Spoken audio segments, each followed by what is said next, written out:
명절 되면 고향으로 가죠. 고향을 찾습니다. 돌아갈 고향이 없는 사람은 참 세상에서는 안타까운 사람입니다. 그러나 영원의 고향을 갖지 못한 사람은 영원히 불행한 사람입니다. 우리가 적어도 세상 속에서 돌아갈 고향이 없을지라도 영원 속에서 돌아갈 하나님의 나라 모두의 것이 될 수 있기를 주님의 이름으로 축복합니다. 성경에 수많은 하나님의 일꾼들이 나타나지만 각자 하나님의 나라와 복음을 위해서 철저하게 준비시키셨음을 봅니다. 하나님께서는 확실히 여호와께서 온갖 것을 그 쓰임에 적당하게 지으셨나니 악인도 악한 날에 적당하게 하셨느니라 하는 지혜자의 고백처럼 언제나 인류 구원을 위한 일꾼들을 적시적소에 동원하셨습니다. 이것은 그리스도께서 오시기 이전인 구약 성경의 마당에서도 그러하셨지만 예언대로 메시아로 오신 예수 그리스도의 구속의 역사 후에도 하나님의 지혜에 있어서는 바울이 탄복하고 있습니다. 깊도다 하나님의 지혜와 지식의 풍성함이여 그의 판단은 헤아리지 못할 것이며 그의 길은 찾지 못할 것이로다. 로마서 11장 33절에 그래서 하나님은 하나님이십니다. 오늘 우리가 읽은 바울과 아굴라 부부의 헌신으로 고린도 교회가 세워진 후에 또 한 사람의 하나님께서 예비하신 일꾼이 복음을 증거하는 일에 더해짐을 봅니다. 이 사람은 바울과 같은 바리새인은 아니지만은 바울 치지 않게 준비된 복음을 위한 일꾼으로 심지어는 나중 고린도 교회에서는 바울과 겨룰 정도의 영향력을 가지게 되었던 것으로 나타납니다. 고린도 교회 교우들이 그러죠. 나는 바울에게, 나는 아볼로에게, 나는 게바에게, 나는 귀도에게. 이 아볼로, 아폴로스, 그리스 로마 신화에 등장하는 제우스 신의 아들로 나타나죠. 그리스어는 아폴론, 그리고 라틴어로는 아폴로입니다. 그 이름에서 아마 이 이름을 가져오지 않았겠는가 그렇게 이해를 합니다. 이름이 의미하는 뜻은 파괴자입니다. 이 파괴자이지만 그는 온전한 복음을 알게 되면서 세상의 죄악을 합리화하는 논리를 파괴하는 유능한 복음의 일꾼의 역할을 하고 있음을 봅니다. 그럼에도 이 사람이 바른 복음을 접하기 전에는 구약 성경에 능한 자라고 할지라도 생명의 일꾼으로 온전한 역할을 하지 못하고 아굴라와 브리스길라 부부로부터 가르침을 받고서야 하나님의 나라인 교회의 유익을 끼칠 수 있었습니다. 이 아볼로에게서 깨닫는 것은 언변, 즉 말에 잘하는 언변이나 지식만으로 하나님의 일을 할 수 없고 반드시 바른 교훈에 합한 교육을 받고 영적인 깊이를 가져야 생명의 일을 감당할 수 있음을 배우게 됩니다. 오늘 우리 각자도 어떤 특별한 가르침이나 능력을 가졌다면 예수교의 복음의 말씀과 성령의 인도를 통해서 하나님을 바르게 전하고 봉사할 수 있음을 감사하고 또 깨달아야 할 것입니다. 첫 번째 내용은 24절에서 25절입니다. 복음을 위한 기초 지식을 이 아볼로에게서 먼저 봅니다. 바탕은 잘 준비되었지만 그것만으로는 사람들에게 생명의 영향을 끼칠 수 없는 그의 사실적인 복음의 한계를 이 첫 번째 내용에서 볼 수 있습니다.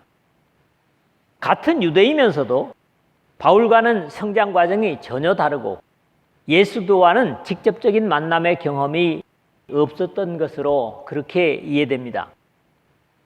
알렉산드리아에서 난 아볼로라 하는 유대인이 에베소에 이르니 이 사람은 언변이 좋고 성경에 능통한 자라 24절에 했는데 당시 알렉산드리아 출신이라는 것 자체가 대단한 유명세가 되었던 것은 이집트의 북부 지역에 위치한 이 도시는 BC 332년에 알렉산더 대왕이 세운 지식과 학문의 계획도시로 상업의 중심지요 중요한 해양 도시였습니다. 이곳에 당시 세계에서 가장 큰 도서관이 만들어져 있었고 BC 3세기에는 약 100년에 걸쳐서 유대인 성경학자 70여 명이 모여서 히브리어를 모르는 흩어진 디아스포라의 유대인들을 위해서 구약 히브리어 성경의 말씀을 헬라어 번역서인 70인역으로 만들기도 했습니다. 70인역, 그래서 셉투아진트라고 합니다. 바로 이 헬라어 성경이죠, 구약에. 알렉산더 대왕이 유대인들을 이곳에 이주시켜서 크게 번성해서 당시 인구의 3분의 1이 유대인들이었습니다. 그런 이유에서 유대적 헬라 철학이 발달했고 이들 중에는 필로 같은 유명하고 대표적인 유대 철학자가 있었고 확실하지는 않지만 바울이 예루살렘에서 가말리엘의 문화생이었다면 아마 아볼로는 이 필로의 영향을 받았을 수도 있을 것 같습니다. 이러한 시대와 위치적인 탄생의 배경을 가진 아볼로였기 때문에 당시 웅변수를 위한 수사학을 공부했을 것이고 이 사람이 왜 소아시아의 에베소에 이르렀는지는 기록에 없지만은 분명한 한 가지는 언변이 좋고 성경에 능통한 자라는 평가를 듣고 있다는 겁니다. 바울 같은 경우는 그 편지들은 무게가 있고 힘이 있으나 그가 몸으로 대할 때는 약하고 그 말도 시원하지 않다 하니 고린도후서 10장 10절의 말씀으로 봐서 바울은 편지로나 글로는 굉장히 논리적인데 말에는 언변이 그렇게 좋지 못했다는 걸 짐작하게 되겠는데 이 바울하고는 전혀 다른 말의 언변에 능한 그의 특기 중에 하나가 말을 시원시원하게 잘하는 것이었다는 겁니다. 그러나 아볼로의 복음을 위한 장점은 성경에 능통한 자로 당시 신약 성경이 아직 일반화되지 못한 때이기 때문에 신약 성경에서 말하는 성경이란 언제나 구약 성경을 두고 하는 말입니다. 예수께서 직접 말씀하신 대로 너희가 성경에서 영생을 얻는 줄 생각하고 성경을 연구하거니와 이 성경이 곧 내게 대하여 증언하는 것이니라. 요한복음 5장 39절에 하심같이 구약 성경은 오실 메시아에 대한 예언의 기록이었습니다. 이 아볼로의 성경에 능통한 자라는 표현은 바울이 디모데에게 또 어려서부터 성경을 알았나니 성경은 능히 너로 하여금 그리스도 예수 안에 있는 믿음으로 말미암아 구원에 이르는 지혜가 있게 하느니라 하는 디모데후서 3장 15절에 말한 것처럼 구약 성경에 익숙해 있었다는 그런 말입니다. 그가 일찍 주의 도를 배워 열심히 예수에 관한 것을 자세히 말하며 가르치나 요한의 세례만 알따름이라 25절에 그랬습니다.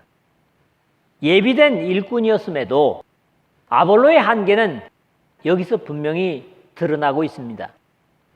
누가의 표현에서 여기 주의 도나 또 다음 절에 하나님의 도는 둘 다 죄인이 예수 그리스도의 십자가의 구속을 통해서 구원을 받는 복음의 논리를 의미하는 말들입니다.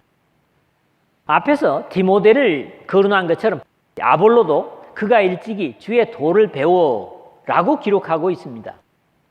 또 열심히 예수에 관한 것을 자세히 말하며 가르치나 라고 해서 예수 그리스도를 증거하려고 애썼던 것을 말하고 있습니다. 그러나 그의 복음적 지식의 한계는 요한의 세례만 알따름이라 라는 것입니다. 이 역시 왜 그런지 이유를 찾아볼 수 없습니다. 그럼에도 이 아볼로가 침례자 요한의 제자로부터 복음을 들은 것이 아닌가 하는 짐작을 해볼 수 있을 것 같습니다. 알렉산드리아에서 태어난 유대인으로 구약 성경과 그리스 철학과 함께 최고의 학문을 공부하고 에베소로 와서 예수 그리스도를 열심히 증거하려고 하는데, 메시아를 잘 받아들이도록 준비시키기 위해서 보냄을 받은 요한의 세례만 증거하는 이 사람의 반쪽 복음을 다행히도 바울과 함께 고린도 교회를 세운 아굴라 부부가 듣게 되었고, 이것 또한 우리 구원의 주님의 선하신 섭리였을 것으로 믿어집니다. 모세가 이집트의 모든 학술을 배우고 나서 동족을 위한답시고 행한 일이 사람을 죽이는 일이었습니다. 출애굽기 2장 11절에서 12절에 나타나고 있고, 이 일이 탈로 나서 미디안으로 도망치는 모습을 보게 되고, 미디안에서 비로소 영성을 훈련하는 그런 논리를 여러분들이 들은 바 있습니다. 바울 역시 자신의 공부한 확신으로 주님을 섬긴다고 한 것이 스데반을 비롯한 참된 하나님의 백성들을 죽이는 일을 주로 했습니다. 사도행전 7장 58절 같은 데 나타나죠. 이 두 사람의 행한 것보다는 아볼로가 나았지만 역시 그를 바른 생명의 진리로 이끌어줄 사람을 필요로 하는 예비 일꾼이었다는 거지요. 아무리 웅변술 같은 말에 능력이 있어도 하나님으로부터 보내진 생명의 말씀을, 이 로고스를 선포하는 데는 한계가 있었음을 사실적으로 보는 겁니다. 아볼로는 아직 구약을 알 뿐 예수 그리스도를 만나는 거듭남이 없었기 때문에 하나님의 자녀로 나게 하는 구속의 논리를 이해하지 못하고 막연히 요한의 회개 세례만 아는데 머물러 있었던 겁니다. 그러나 복음을 위해 준비하신 아볼로를 하나님은 그런 상태로 버려두지 않으셨음을 다음 제목에서 보게 되겠습니다. 두 번째로는 26절입니다. 복음의 일을 위한 가르침을 비로소 이 아볼로가 받고 있습니다. 열심히 예수에 관한 것을 자세히 말하며 가르치나 25절 중간에 했듯이 유대인의 회당에서 그가 회당에서 담대히 말하기 시작하거늘 26절 첫 부분에 그랬잖아요. 예수에 관한 진리의 한계를 가지고 있었음에도 이 사람의 용기 하나는 역시 모범이 되기에 충분했습니다. 이것은 적어도 무식한 사람이 용감하다는 그런 부정적인 이야기와는 다른 것 같습니다. 자신이 가진 예수 그리스도의 교훈을 주저하지 않고 그것이 온전하든 온전치 못하든 사람들에게 전달하려는 적극성을 볼 수 있기 때문입니다.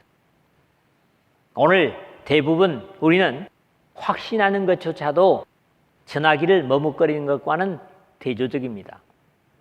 그러므로 이 아볼로가 브리스길라와 아굴라 부부가 듣는 데서 제한된 복음을 전하게 하신 것도 하나님 우리 아버지의 선하신 섭리로 보여지는 이유는 마지막 28절에 완성된 그의 역할을 볼 수 있기 때문입니다.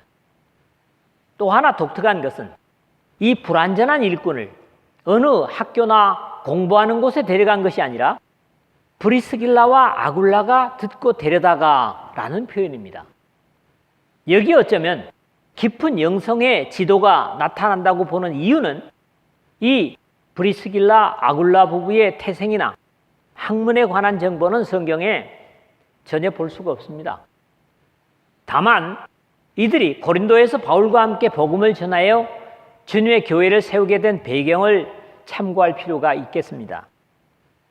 글라우디오가 모든 유대인을 명하여 로마에서 떠나라 한 고로 그가 그 아내 브리스길라와 함께 이탈리아로부터 새로 온지라 바울이 그들에게 감해 생업이 같으므로 함께 살며 일을 하니 그 생업은 천막을 만드는 것이더라. 사도행전 18장 2절 하반절에 3절에 그렇게 기록을 하고 있습니다.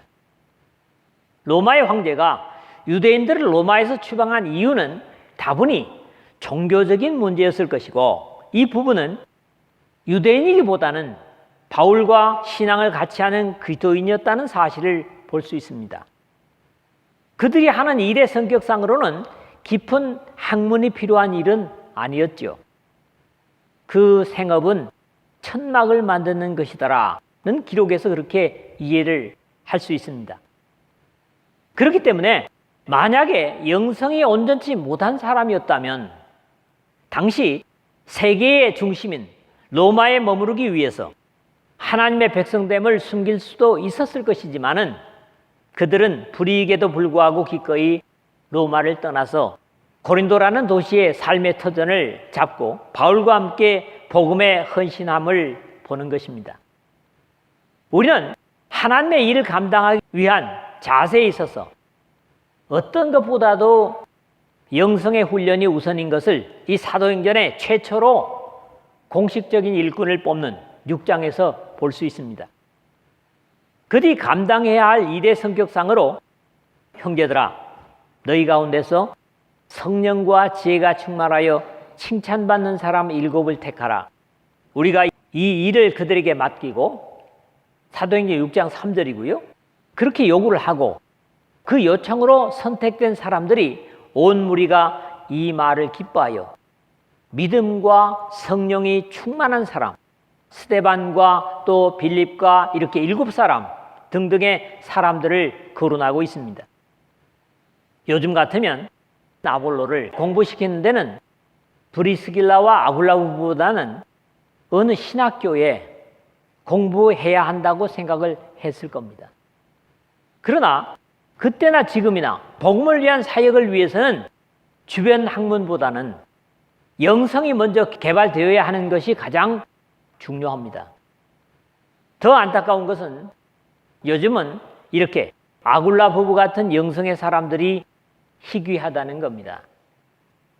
결국 이 부부가 한 일도 하나님의 도를 더 정확하게 풀어 이르더라 하반절에 한 것으로 봐서 아볼로가 회당에서 복음의 중심인 예수교의 사역과 성령의 오심에 대해서 알지 못함을 듣고 예수의 구속적 죽음과 부활 그리고 오순절 성령 강림을 통해서 완성된 복음의 핵심을 가르쳤을 것으로 그렇게 이해됩니다.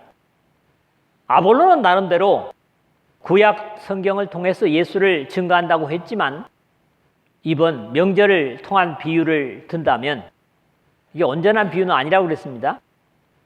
송편 속에 들어가야 할 참깨나 녹두 또는 팥앙금 같은 속을 넣지 않고 쌀가루로 송편 모양만 만든 것과 같은 것에다가 송편의 진수인 달콤하고 고소한 속과 함께 쪄야 할 솔잎까지 갖춰주는 일을 아굴라 부부가 한 것이다. 이렇게 봅니다. 물론 이 부부도 하나님께서 예비하신 일꾼임에 틀림이 없습니다.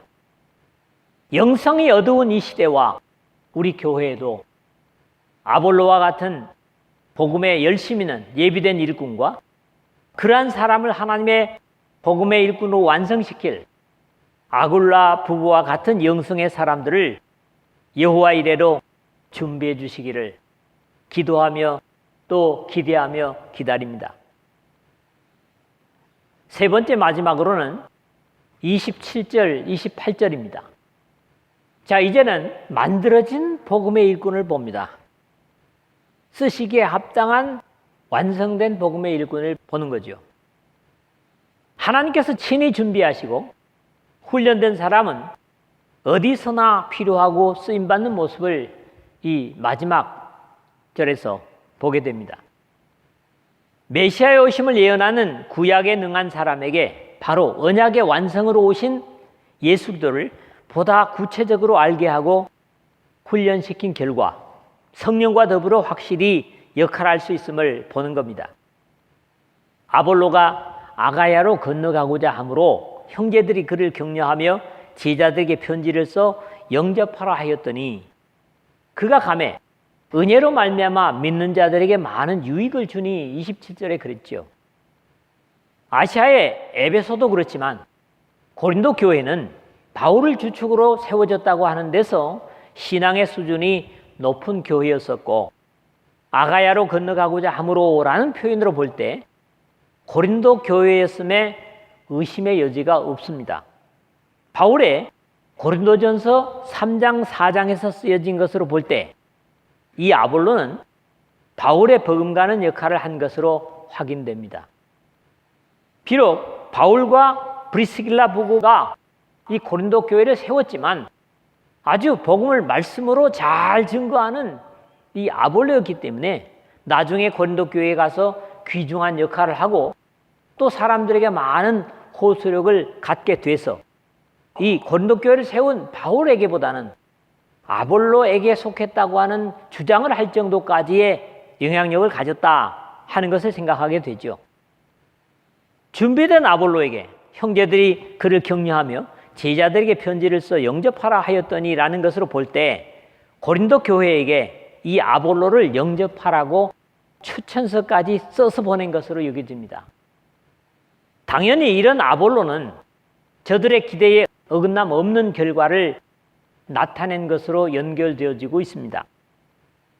그가 가매 은혜로 말미암아 믿은 자들에게 많은 유익을 주니 27절 하반절이죠. 했는데 아볼로가 에베소에 오기까지는 완전히 준비된 일꾼은 못 되었지만 아굴라 부부의 역할로 이성적으로 강했던 이 아볼로는 영성과 감성까지도 더하게 되어서 은혜의 역할을 하였다는 그런 증거를 봅니다. 그의 움직임에 어느새 은혜로 말미암아 라는 표현이 더해지고 이제는 더 이상 허공에다 외치는 공한 웅변이 아니라 믿는 사람들의 심령에 많은 유익을 끼쳤다고 기록하고 있기 때문입니다.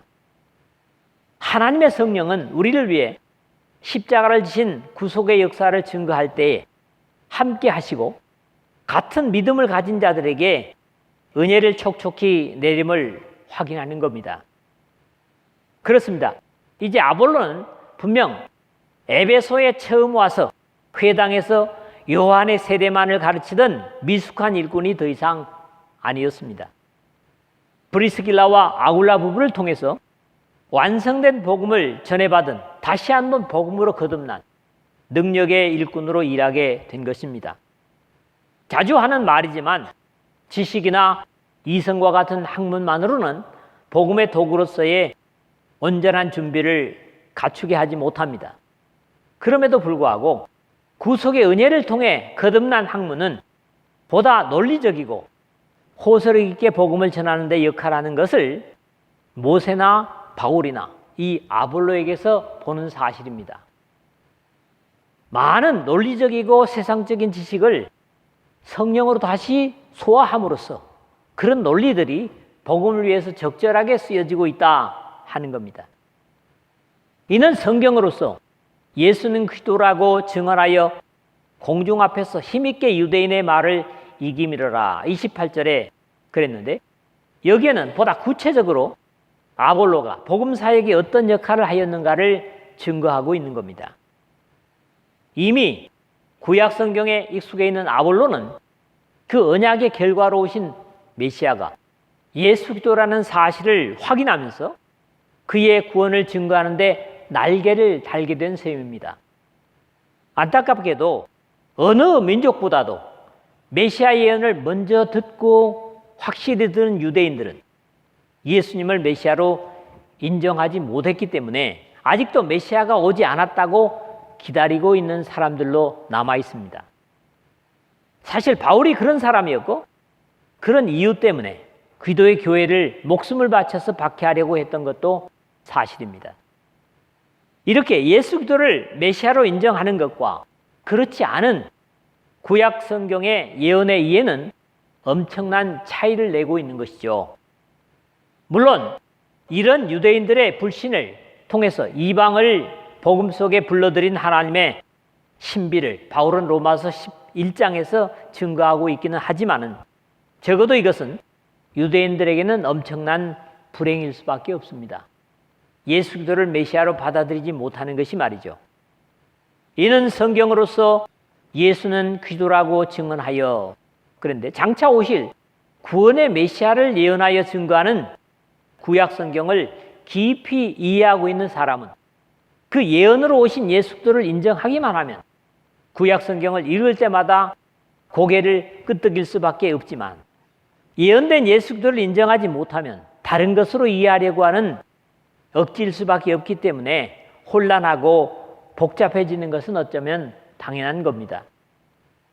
아볼로는 자신이 알고 있는 구약 성경을 통해서 예수 그리스도를 증거하니 얼마나 쉽고 자연스러웠을까 생각해 볼 때 아마 전에도 이 아볼로가 말씀을 전하면서도 왜 과거에는 이렇게 하지 못했을까 혼자 이렇게 신기해했을 수도 있을 것 같습니다.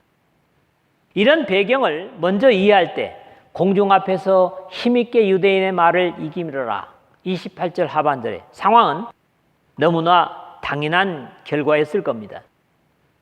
이렇게 예수 그리스도를 믿고 아는 것과 그렇지 못한 것이 유대인들 사이에도 엄청난 간격을 만들 수 있었음을 볼 때 우리가 예수 그리스도를 믿고 섬기는 일이 얼마나 감사한지 다 표현할 수 없습니다.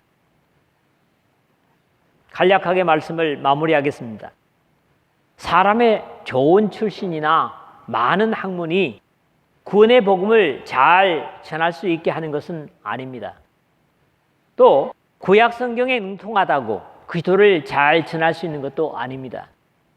반드시 거듭남을 통해서 예수 그리스도를 개인적으로 바로 알고 생명의 진리를 나눠줄 수 있을 겁니다. 이를 위해서 먼저 브리스길라와 아굴라 부부와 같은 경건한 영성의 사람으로부터 복음의 바른 이해와 영성을 훈련받아야 가능함을 봅니다.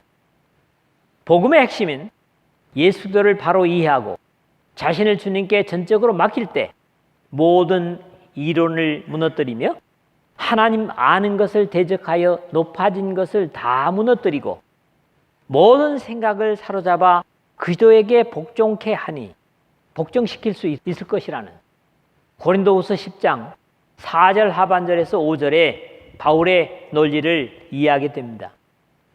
이 시대, 이 어둠의 시대, 우리의 교회에도 이 아볼로와 아굴라 부부와 같은 열성과 영성의 사람들이 더해질 수 있기를 주님의 이름으로